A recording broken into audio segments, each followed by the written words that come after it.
చేయటానికి ముందు ఒకసారి తెలుసుకోవాలి కదా మీరు ఏదైతే చూసారో అది నిజమో లేక అపార్థమో అని.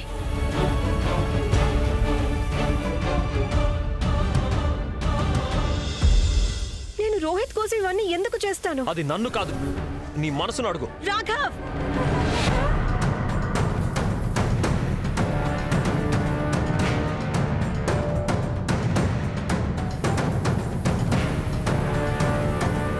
నేను మంగళసూత్రం ఎందుకు తీశానంటే చాలు. ధ్రువ్ని అరెస్ట్ చేయటానికి పోలీసుల్ని పంపించింది మీరే కదా.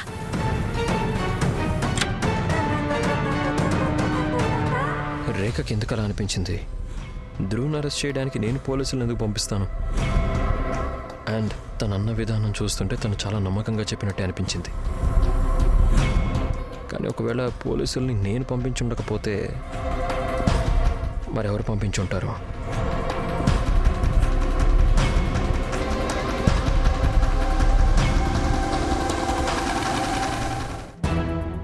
సుమా, సుమా, అసలు ఏంటి దీని అర్థం? నీకు ఉన్నతి ఎక్కడుందో తెలియదంటే ఎలా? తనకిప్పుడు 5వ నెల నడుస్తోంది. తనని జాగ్రత్తగా చూసుకోవాల్సింది పోయి ఉన్నతి ఎక్కడికి వెళ్ళిపోయింది, ఎవరికి ఏం తెలీదు అని అంటున్నారు. అక్క, పెద్దమ్మా, మీరు ధ్రువ్ గురించి కంగారుగా ఉన్నారు. బహుశా అందుకే ఓవర్ రియాక్ట్ అవుతున్నట్టున్నారు. ఉన్నతి ఎక్కడికి వెళ్తుంది? ఎక్కడో ఉంటుంది, వస్తుందిలే.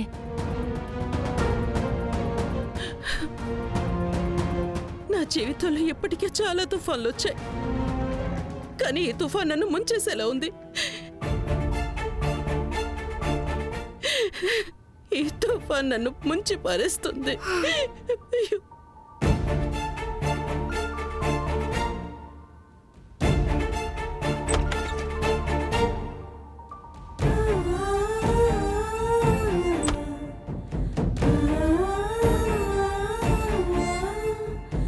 వదినా, చూడండి ఎవరొచ్చారు.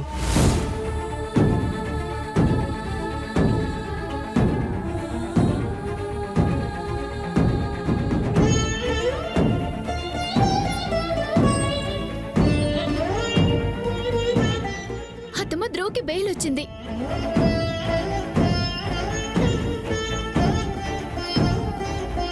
ధ్రువ్,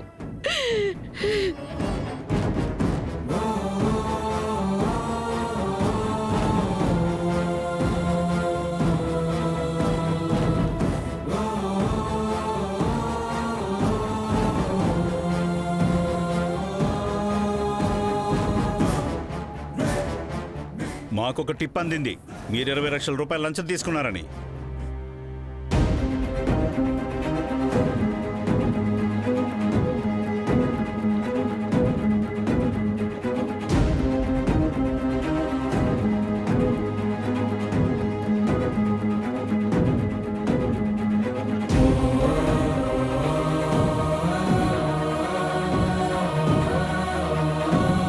అమ్మా,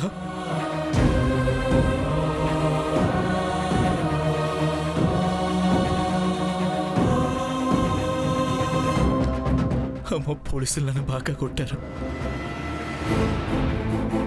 మంచి పని చేశారు, చాలా మంచి పని చేశారు.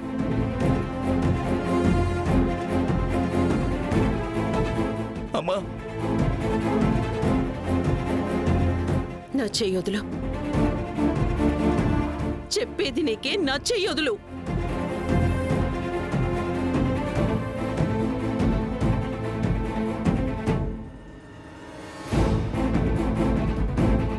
అయినా నువ్వు అసలు ఏమనుకుంటున్నావు? నువ్వు పోలీస్ స్టేషన్కి వెళ్తే వాళ్ళు నీకు అక్కడ హారతిస్తారనుకున్నావా? అసలు నువ్వేమనుకుంటున్నావు? నువ్వు ఇలాంటి తప్పుడు పనిచేస్తే, మన కుటుంబం పరువు నడి బజార్లో పెట్టేస్తే, మీ అమ్మేమో నిన్ను దగ్గరికి తీసుకొని నీ గాయాలకు మందు రాస్తుంది అనుకున్నావా? నేను అలాంటి తల్లిని కాదు. కొడుకు మీద ప్రేమతో మరీ గుడ్డి వాళ్ళైపోయి వాళ్ళ కొడుకు ఏ తప్పు పని చేసినా సరే తర్వాత అతన్ని గుండెలకి హత్తుకోవడానికి.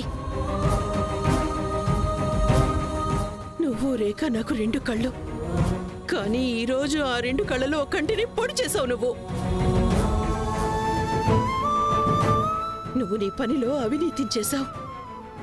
నువ్వు లంచం డబ్బు తిన్నావా?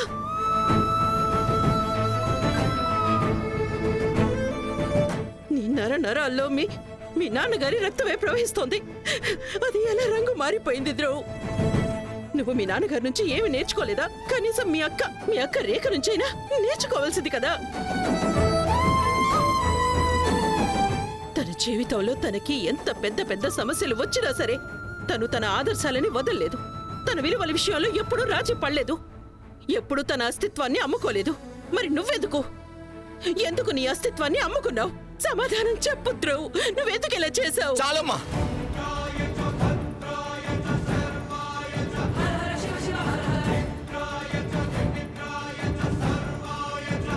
చాలా ఎక్కువైంది రేఖ చెప్పం.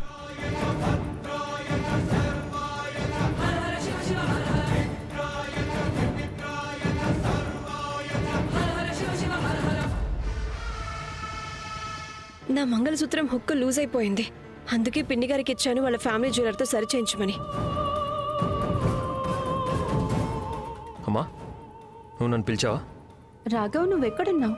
అమ్మా, నేను కొంచెం లేట్గా లేచాను. బట్ నువ్వు చెప్పమ్మా, ఏంటి విషయం? నేను ఈ అబద్ధాన్ని ఒకటి క్లియర్ చేయబోతున్నాను. నువ్వు రేఖ గురించి అనుకుంటున్నావు చూడు, అది చాలా తప్పు.